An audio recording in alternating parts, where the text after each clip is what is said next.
So jumping back in here, so just making sure we're changing those settings in Gmail so that our inbox is not bombarded. So you saw how to do all of that good stuff.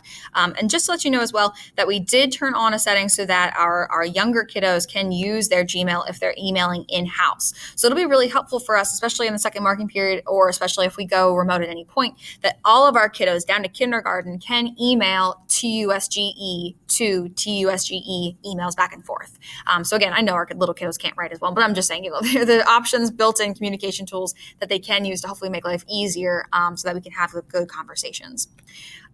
Lastly, we're going to make sure we turn on our guardian summaries, and we're going to invite our parents to get these guardian summaries.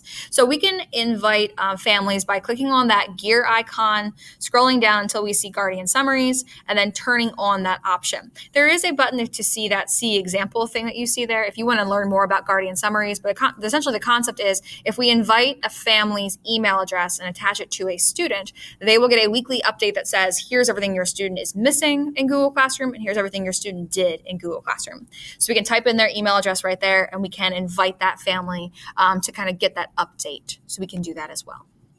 So if we go through these 10 steps, if we make these changes, here's what this will look like and feel like on the end of the student.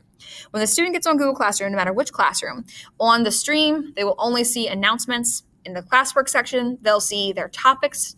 They'll see their pacing guide right at the top, or their calendar right at the top. They'll see their content, maybe by date and with those little icons, make it very clear and easy what that student is meant to do each of their days. If they go onto a different Google Classroom, if they're looking at something else that day, again, the stream, there's no content there, just announcements. Underneath classwork, here we have broken down pieces. We have pacing guides. We have our, depending on the day of the week, they're going to go to those different topics to find out what they're doing. Very clear, very organized, very crisp. Again, if they're going onto Google Classroom in the stream, they're only going to see announcements, nothing for them to actually do there, just information. And then under classwork, here's all the content they're meant to work through each day.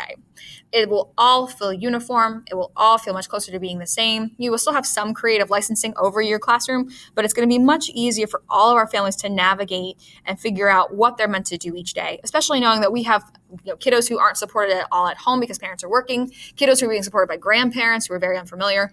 We just need to make this as clear and simple as possible for all of our families and for all of our kiddos.